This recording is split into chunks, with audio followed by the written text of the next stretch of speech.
Hey, it's Matt. Welcome back to the Fine Finish Podcast, Episode 3. Thanks again for joining us. I have to start off by apologizing in advance for the audio this week.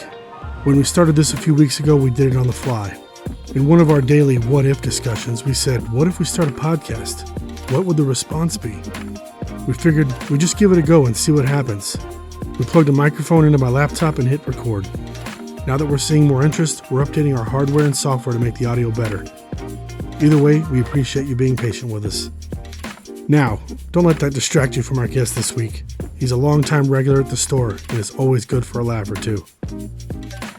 Thanks for tuning in to the Fine Finish Podcast. Let's get started.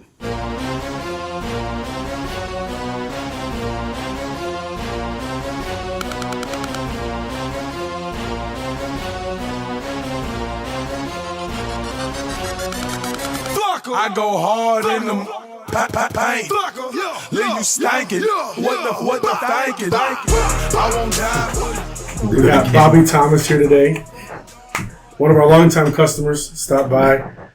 What's going on, Bobby? Not much, man. Just don't be nervous. Wasting my time over here. We convinced him to jump on here with us because Mark, we want to hear his Mark story. wasn't going to be able to join us today. Yeah. Totally unexpected. Oh, he did, Mark.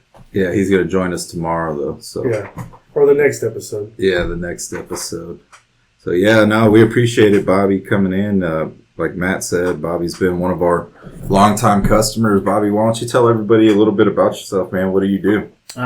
So I'm actually a developer, but when I first got started in this business, paint was the first thing I got into. So it came by accident, really.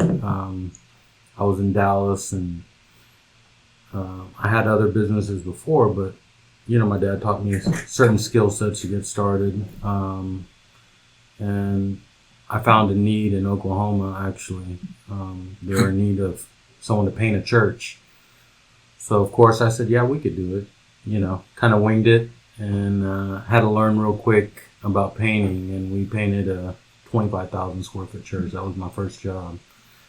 And brought a crew in from Houston, flew them in, and got the job done. But it was kind of a learning experience from there. And I realized, hey, I could actually make good money off of this.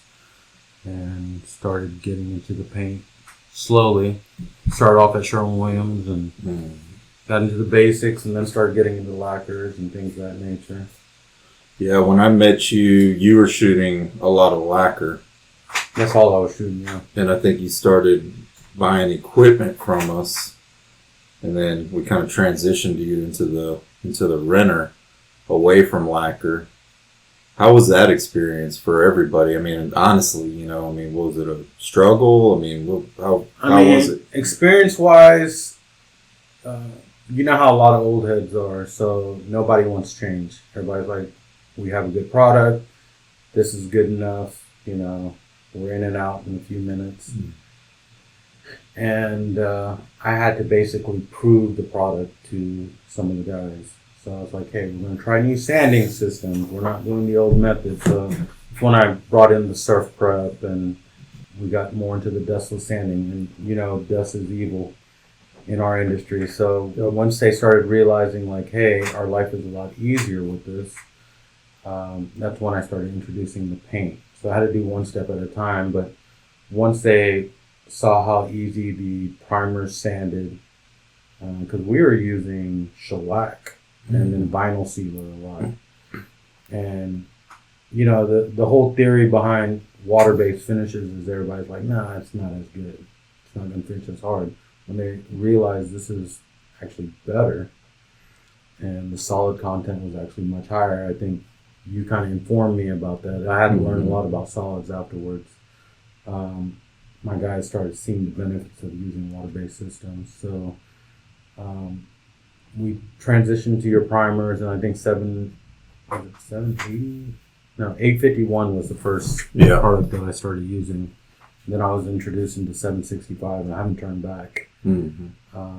So a lot of our custom homes, we've been using purely 765, 643 primers, and no issues. And you're using that on everything, right? Any casework? Old work and new work. Yeah. I try to keep my formula pretty simple. I don't want to overcomplicate things with guys. And so, like, even some of my outside guys that come in and do contract work, they'll ask me, they'll be like, hey, man, what is this stuff? Right. You know?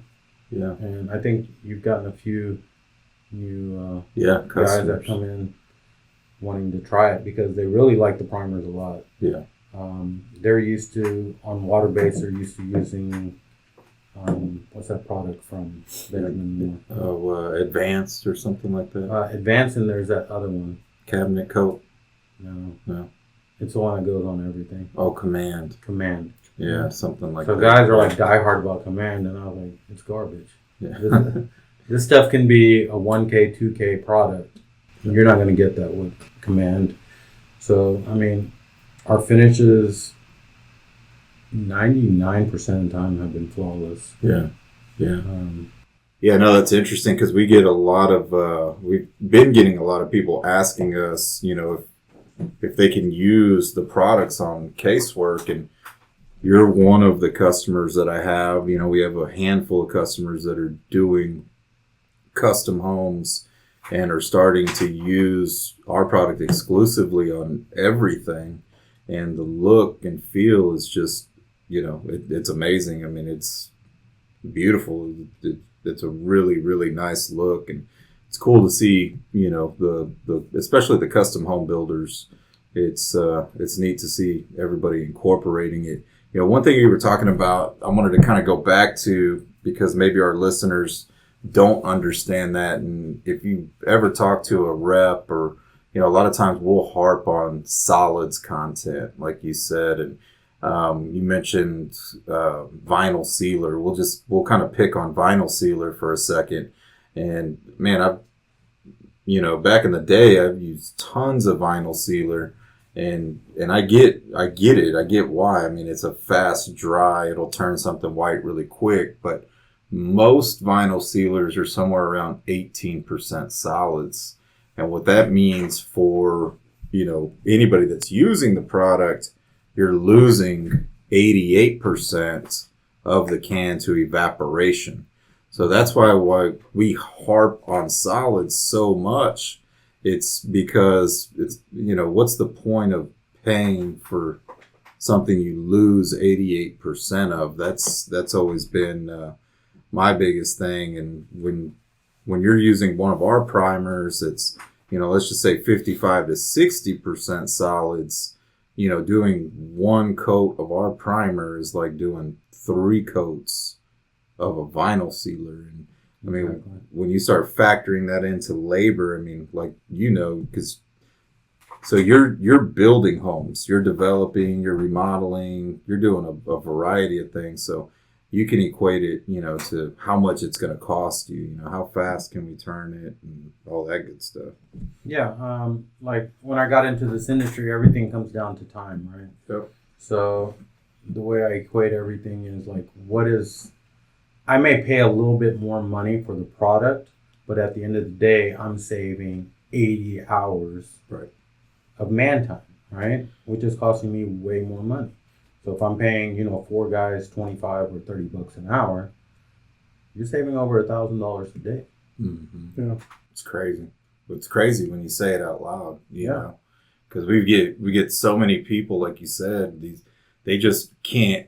If somebody walks in the store and their very first question is how much does it cost, it's the wrong question. Like it is the absolute wrong question. Yeah, people ask the wrong questions to price of a product when they should be looking at how much time are you spending on this, mm-hmm. right? Like if you build a home and you're spending a year and a half of building it, well, you're losing, right? As opposed to, we have our system down to where we're in and out in 4 to 6 months on a complete project. Yeah. And if you're doing a development, it equates to the same thing.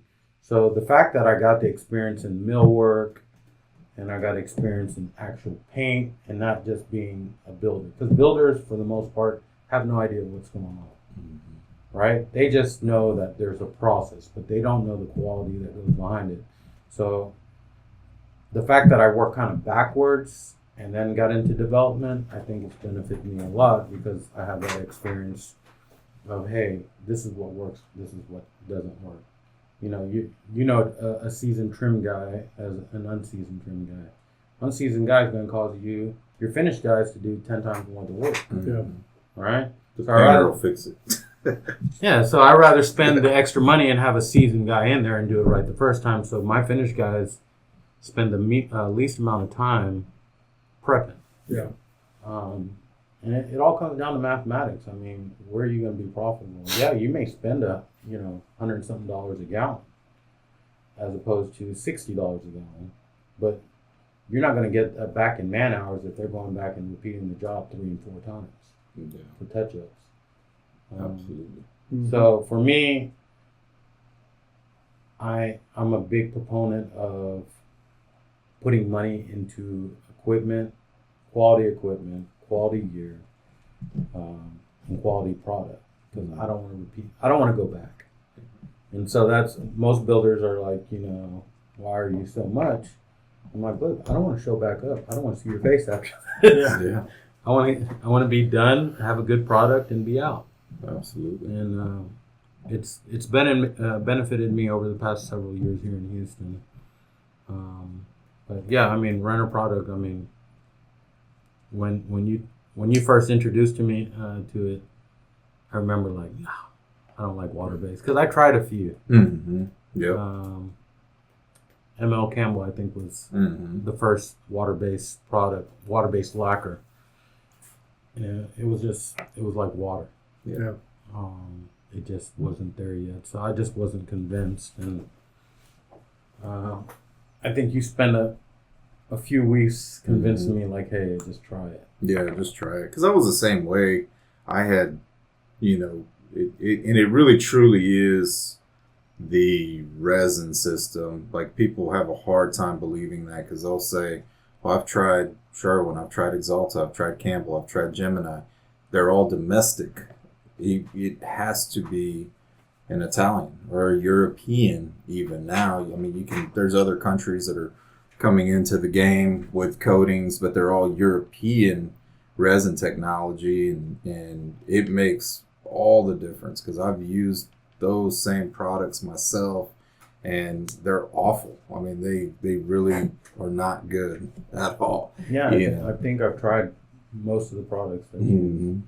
said, and I think because they banned lacquers overseas. Right? Yeah. So solvents, the big regulations took place in Europe as early as the 90s, which forced them to find alternatives. And, that's why we see just a significantly better product coming out of Europe when it comes to waterborne. So that's awesome, man. So you are going to be moving to Oklahoma soon. Yes. Yeah. Yes. So tell me about that, man. I mean, so that's kind of, I guess, the way I would look at it. It's almost like an opportunity to start from ground zero, because we've talked, and your plan is to get everything going there, right? Yeah, so plans to expand in Oklahoma City, kind of open up their eyes to the technology, because they're still kind of, a lot of the guys that you talk to are still just behind,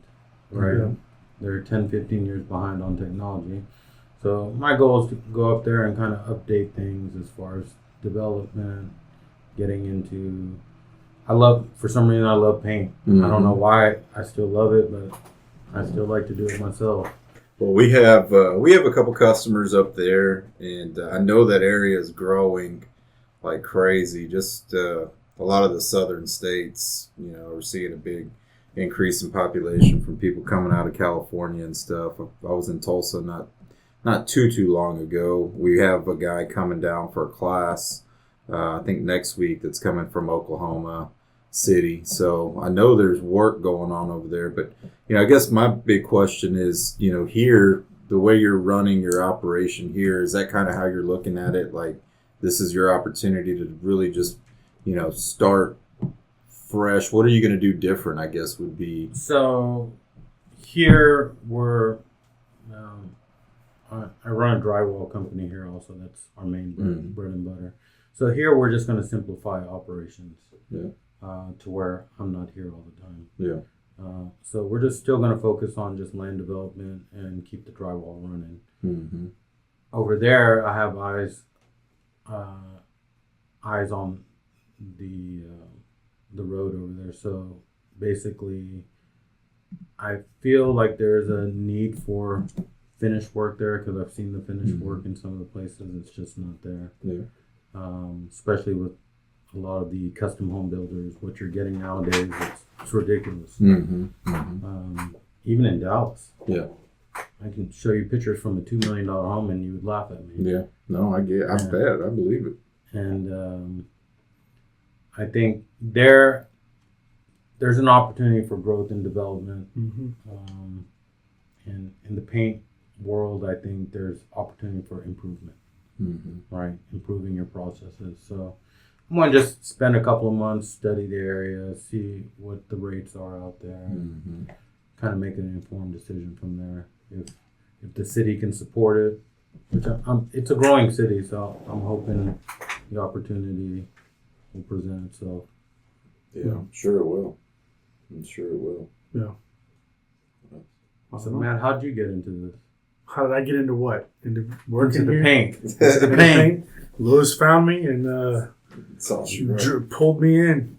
So you were a web guy interesting. originally, right? Oh, what? Web guy. Yeah. That's kind of how I started. That's how Lewis and I connected. Was, I did some stuff for him, built some websites, did some graphic design, and I'm more on the marketing side of this, in the sales part of it, than I am in the technical part of it. So I'll leave a lot of that up to Lewis to answer those questions. But That's what's funny.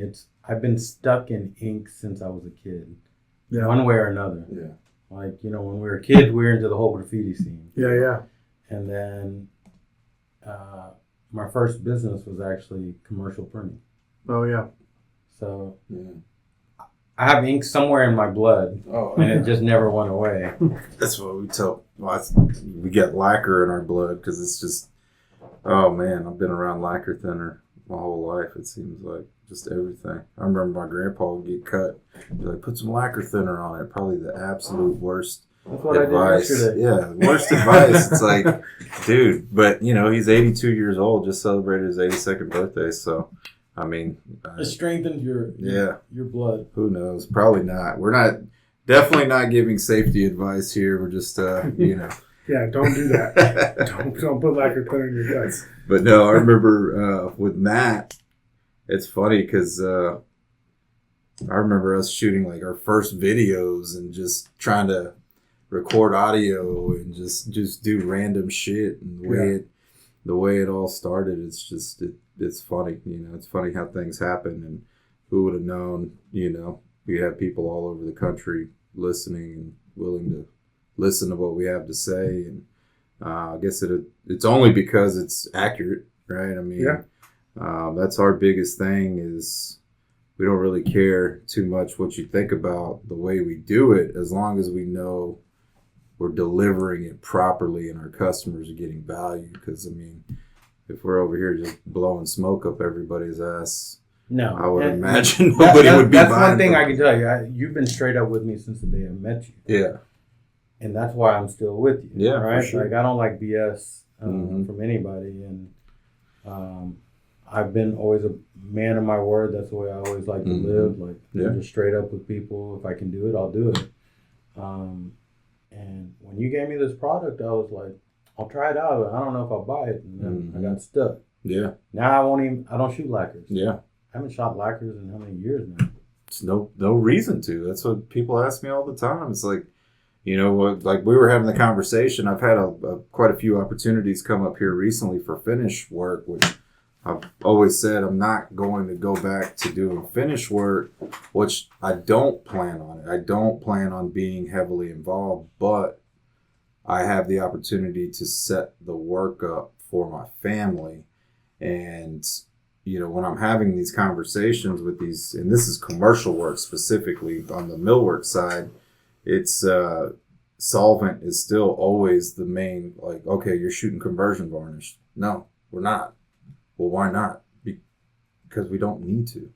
Yeah. Like, why do we need to shoot conversion varnish? It's going to be faster stack times. It's just all around better, you know. And I'm just going to go ahead and talk about this one project that I was telling you about outside here a minute ago. Was they spec'd out Fine Paints of Europe, and I was just kind of shocked because this is a restaurant, like a super high-end restaurant downtown Houston. And after having the conversation with them and letting them understand, like, this room is going to have to be dust-free for like 2 days while this shit dries. Yeah. It was like, are y'all willing to close a construction site, dude? A commercial construction site to let paint dry? No. No, they're not. You know, that's the answer. They're not. So it's just, you know, there's so many benefits, and there's really no reason at all to go back to solvent technology. There's just not. No, literally, I agree with you that because I did some handrails yesterday. Matt mixed up some paint for me the other day. Mm-hmm. I literally got primer, sanded, and finished everything within 4 hours. Mm-hmm. And it was dry by the time I left. Mhm. Dry to the touch. Yeah. Tell me what other paint's going to do that for you. No, I had a customer here. He was here first thing in the morning, and he said, dude, I built, painted, and installed a vanity in 1 day. Yeah. And my customer was blown away. They were like, there's no way you painted that today. He's like, no, I built it and painted it today. Not just painted it, like I built it and painted it. Like, that's how fast it dries. Yeah. This episode is brought to you by Fine Finish Supply. Are you ready to join the revolution and make money with us? At Fine Finish Supply, we couldn't give a damn about what everyone else thinks. The only opinion that matters to us is our customers. If you're ready to dominate your market while others just sit back and talk, take a good hard look at this. Why choose Fine Finish Supply? 1. Our coatings are top notch. Elevate your projects and leave your competitors in the dust. 2. Get access to insider knowledge and game-changing techniques. Our educational resources are for those who want to be at the top of their game. 3. We've built real businesses while still being good, decent human beings. Our systems are designed to help you crush your market. So what sets us apart? We're here for those who understand that real success is all about action, not words. No BS, no excuses, just premium products, knowledge, and support for those who are ready to make money. Ready to dominate your market? If you're done with the noise and ready to take your business to the next level, Fine Finish Supply is here to make it happen. Contact us today to access premium wood coatings, exclusive education, and proven systems for those who know how to win. 1-866-304-8640 or www.finefinishsupply.com. And now, back to the show. I'm a big Festool sander user. I like Surf Products. With the right system in place, there's no need for you to be there days at a time. Right. You know, a lot of the guys are still doing new construction. Like, unfortunately, new construction doesn't pay us any money, right? So they're still using old methods. Well, they're stuck in there for 2 weeks. Mm-hmm.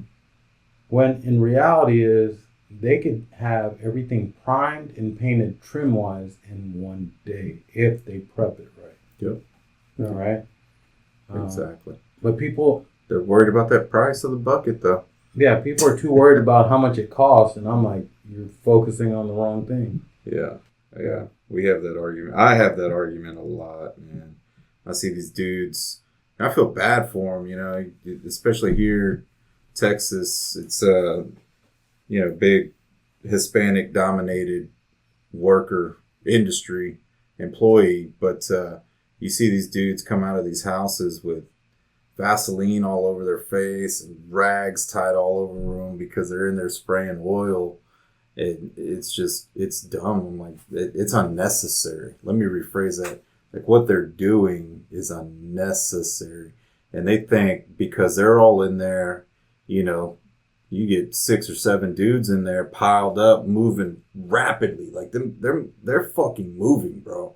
Like, they're moving fast. They don't sit still, but then they stop when the dude comes in to spray, and then nothing else happens. Like the job site, it's done. Like they're done for the day. He goes in there and sprays, and they're done. And I have that it's not an argument, but it's just I talk to those guys like this. Y'all could do the job today as fast as y'all are moving, but now you're waiting on paint dry. And the one thing builders have to realize is the finished work is the most important work, right? And they don't put enough precedence on the actual painters, right? They put all their money into the framers, the plumbers, the electricians, right? But when it comes to finished work, they're willing to pay them dirt. Yeah. And it's changing that mindset. Like a lot of builders come to me and be like, "Hey man, here's $1 a square foot." I'm like, no, you can't feed me at $1 a square foot. Yeah. This is our price, but this is what you're presenting to your client. I said, you can hire whoever you want off the street, but this represents you. Your finished work. I'm in a house right now. It's almost $2 million home. And the guy refused to do level 5 walls. He's like, no, you can do level 4. I said, there's no such thing as level 4. Stop watching YouTube. Right? Because everyone on YouTube is like, yeah, there's such thing as level 4 walls. No, it's level 3 with no texture. Been doing drywall for how many years? All they're doing is mudding up your seams, and they're doing 2 coats of mud. It's still a level 3. The only way to get flat walls is you skim that whole wall. Otherwise, it's a level 3 finish. He's like, no, it's level 4. I said, all right, we'll do your so-called level 4 walls for you, but I'm not responsible for what happens next. What are you looking for per square foot? If $1 is too low, what are you expecting? If for new construction, we're around $5 a foot finish. That's interiors. Yeah. I mean, your overhead has to cover the expenses, and if they're not willing to pay, then they're not the ones for you. Your time is worth money. Yeah. I'm not there to go work for free the rest of my life. And if it's a custom home, our prices go up depending, but we're usually around $5 a foot to start with. And the thing about this industry is people need to learn to stop trying to undercut each other. All you're doing is trashing the industry. If the painters actually stuck together and did map pricing across the board, now builders can't do anything. If Lewis started a painting company, you start painting, I started. Monopolizing. And this is what I tell all my painters. I don't care if you have your own work. Don't go below the standard. Yeah. Right? Well, that's the problem, is that there is not a standard. That's been a big topic of discussion for years. And I bring that shit up all the time, is like collision repair, right? Yeah. I mean, it's the easiest example I can give is that there's ASE and there's ICAR certifications, and that kind of sets the standard price. In our industry, there is no standard price. You need to start up there's no standard. a union, because Reality reality is, you is set a standard price. That's my question. Well, and see, that's the big thing. So, like our partner in South Texas, he did what do they call it? Adult education for a lot of years, and we've talked about that because we talked about doing adult education in our industry, but we can't get the funding from the state because there's no like governing body to say that this is the correct way to do it. So until the organization is formed, I guess, by, I don't know who it would be. In my mind, I would think it would have to be a collection of all the manufacturers to agree and say, yes, we all agree that this is correct. This is how you prep. This is how many wet mills you spray. This is, but it's difficult because, well. Are you talking about licensing? Then you have to be licensed then at that point? Or, I mean, what's I don't know. You set a standard. well, in Texas, there's no licenses except for plumbers and electricians. Well, that's what I mean, but they do have standards that are set by the governing body. Yeah. If you're what you're saying, then you'd have to be licensed Yeah. to do it, right? To say that you're able to perform. Correct me if I'm wrong. I'm just Well, and I'm thinking again of like ASC with the cars. yeah. It's not necessarily a license, but it is a certification. Oh, that's maybe I'm Yeah. using the wrong word. Yeah. Certify. I'm using Yeah, a yeah. license. So you'd have to be certified. Yeah. So imagine you become a certified painter now.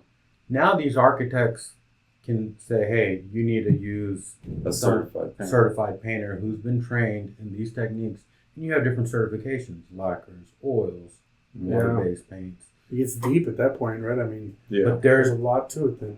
because the problem is anybody off the street now is considered a painter, Yeah, exactly. right? Right. And That's this why is- it's cheap. And this is people are literally working for a few bucks a day. They're barely able to make it. Mhm. Look, yeah, you're right. I mean, if we're talking about you're going back to me doing web design or whatever, that Lewis and I have these discussions all the time about people on Facebook offering $50 websites or $100 websites. I don't know how anybody can $10 survive. logo, $10 $5 logos. logo. Yeah, I mean, they're not going to give you the level of service that I know I could give, but it's the same kind of thing. Yeah, the thing I mean, is, so what they're doing is crowdsourcing, right? So Mhm. a lot of that stuff is being. So I was part of that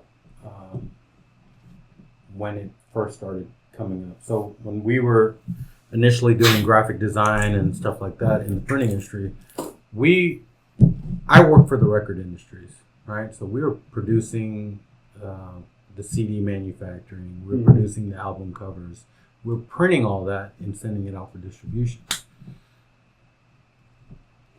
In the late 90s, early 2000s, my charges per hour were $2.25 an hour. Yeah. Mhm. Right? That was my standard rate. I would bill you based on 120 hours, 200 hours, 80 hours. Now that was just for graphic design. That didn't include anything else. So a lot of these marketing companies, they were charging $60,000, $80,000 for branding. Mhm. That was the starting. Mm-hmm. Late 90s, early 2000s. If you want to get branded, you're gonna spend 80 grand, 100 grand easy, right? Now they have completely destroyed the industry. Ask me why I'm not in the printing industry anymore. The Mhm. industry has been completely destroyed. It used to be a money making industry. You got guys that came in from overseas, and basically the owners are holding their green cards, so they're getting paid little to nothing. So their overhead is nothing. They went and undercut the pricing. Stuff that I used to charge $2 grand to print, for flyers or whatever. Now we're getting printed for $125. Mhm. Yeah. So tell me how you can compete when you're printing up 5,000 flyers for $125, Yeah. right? Or $150. You have to gang run. So now you have to do 8 times the work to make that same amount of money. Yeah. Yeah. It's crazy. And it's the same like what you're saying with the industry painting, Yeah. finishing, right? I mean, Here, especially. Yeah. They, especially. they've completely destroyed the printing industry just like they're destroying the paint industry. Anybody with a bucket and a brush, right? Yeah. They You can do it. can do it, right? I had a builder call me today. Actually, he goes, do you think you can send some of your guys to come fix all this? I said, what happened? You didn't want to use my guys because you said we were too expensive. He's like, I have a big mess. Mhm. And I said, what do you mean a big mess? He goes, paint everywhere. Yeah. He goes, all my new floors, Right. all over the bathroom tile. He goes, I got to get this fixed. I don't know what to do. I said, man, you've been working on this project since December of last year. It's almost a year. He goes, I should have just paid the money. I said, well, you paid these guys $500 a house to paint. Yeah. What do you expect is going to happen? Well, I know, man. I get it. And the thing too, I see it with, especially, we're all around the same age, Yeah. right? And even the generations younger than us now, everybody's going to this DIY, like especially with painting. When I think every industry, not just painting as a whole, but every industry, it doesn't matter what job you do, anybody you talk to that's a professional in that industry is going to tell you a story about, somebody that's doing it cheaper, but their work sucks, right? And now with YouTube, it's easier for people to Mm-hmm. or well, maybe they Yeah, they have even the what they show- mentality Yeah. that they can do it, Do it right? themselves or Do it themselves, yeah. like we talking about the homeowner do it themselves or The homeowner go do it do for it somebody themselves. else. But No, have you the seen a homeowner lot of those doesn't. DIY channels? Oh, no, Yeah. I know. I laugh Yeah, yeah. every time I see it because Hey. I'm like, that is not how you paint. But they're doing it though. That's the thing. Is Mhm. that it doesn't matter what we think. Like we know it's wrong, right? Like we know it's wrong. We know it looks like shit, but they don't care.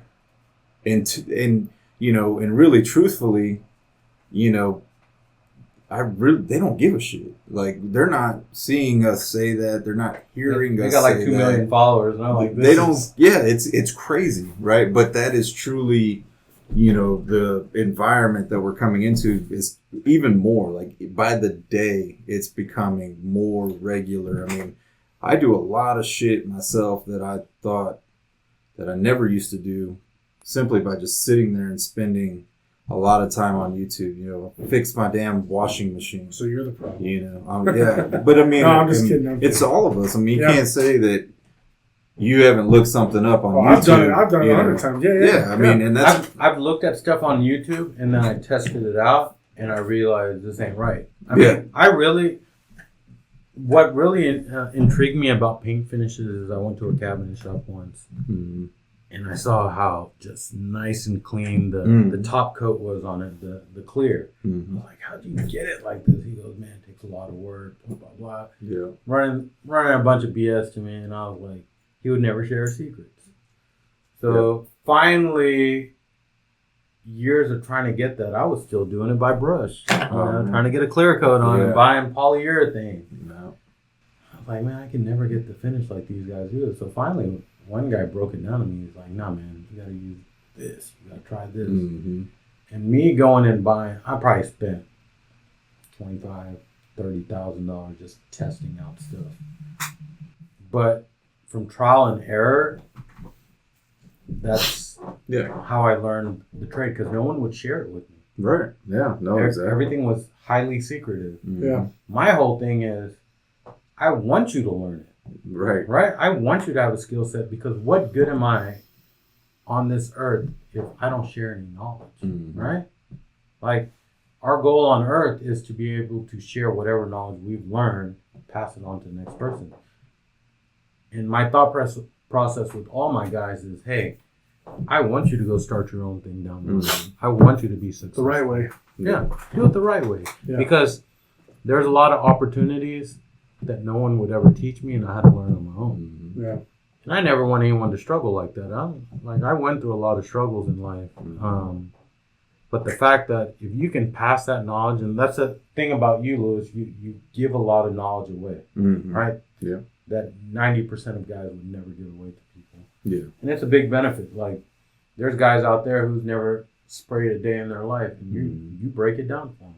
Yeah, I mean, and to me, it's kind of what I'm talking about. Is it doesn't. What we're doing isn't rocket science, especially now with the materials. You know, that's what I tell people all the time. They're like, "Oh man, if somebody walks in this store and starts talking about, you know, some miscellaneous thing, did you see that one thing that person did?" I'm like, "Yeah, dude, they followed the instructions, bro. I mean, it's supposed to look like that. Like, that wasn't anything spectacular. This is self-leveling water-based paint. Like, it's hard to fuck up. Like, it really is. Yeah. You know, I mean, it's hard to fuck up. So, I mean, but people have that mentality because, like you said, nobody's willing to share that knowledge and teach them. And that's been our whole business model is like, give it away. Like, what, you know. It's an old head mentality. Yeah, right? for Because, sure. People in this day and age are in this mentality of you have to have a degree to make it in this world, right? And I come from Indian background. It's education is nailed into you. Like if you don't have a degree, you ain't gonna be nothing in life. So our parents, surprisingly, I had very supportive parents, but Indian parents in general have always instilled like you better go get a degree, you go work, and people don't realize you don't have to have a degree to make it in this world, right? there are so many skill sets out there, and painting is a big one of them, that it's not going to be replaced by AI. Yeah. Right? It's like plumbers, electricians. Mm-hmm. AI is not going to replace. Maybe a robot. Yeah. They may have a robot. I've seen attempts at it, but it still I've seen the sucks. robots before. Somebody has to program it. Somebody Yeah. has to take it to AI. the job. AI. Yeah. Robot cars. Yeah. I mean, Program it from. Everything's All gonna. right, at 6 a.m, you're gonna open the garage and load yourself on the We have trailer one person and doing show up to everything. the job. And yeah. You never know. Nah, I mean, that's painters may be replaced one of these days, but I mean, Nah, they're I doing mean, it. for sure. You're right though. Yeah. They will be. I mean, at some point. You look at the food industry. Oh yeah, everything, every industry, Bobby, every industry. You know, it's only, you know, I that mentality you're talking about mentality and mindset. I tell people that, man, I have this conversation so often with people. Oh man, they're not doing it right, and they're not doing it right, and they're not, dude. So Continuing with that mentality and just being in that headspace the rest of your life is going to get you nowhere. It because it's not going to stop because you keep saying it. It's continuously improving. Technology is continuously improving. Information's continuously improving. You know, customers are well educated more so than ever because they're all the information's at their fingertips. You know, whether it's social media, it's YouTube, whatever it is. have you? So you take your father, for instance, Mhm. right? Yeah. And you take a new generation painter. Mm-hmm. With all this technology, Mhm. all this information we have out there, have you noticed that the new generation, a lot of the new generation of people that are in the workforce have become dumber?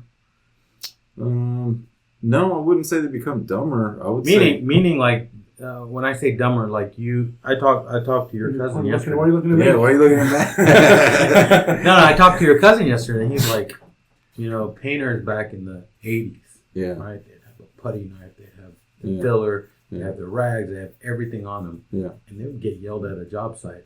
But they were able to go in and prep, finish, do everything, and never step off that ladder. Yeah. Except to move it, Mm-hmm. right?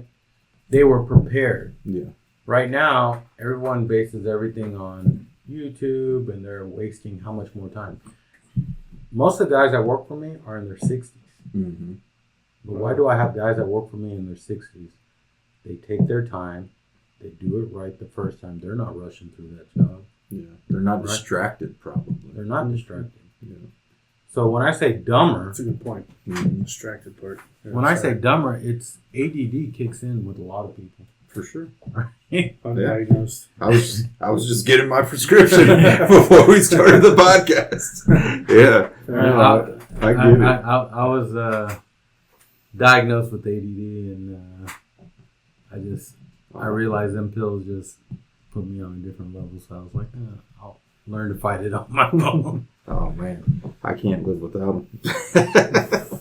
But no, man, it's been a great conversation, Bobby. Let's get him out of here. Yeah, I know we still got to go sand on this high gloss door, water-based Great. high gloss. Thanks for having me last minute. Yeah, no, We for sure. appreciate you coming in, man, Yeah, and doing this with us.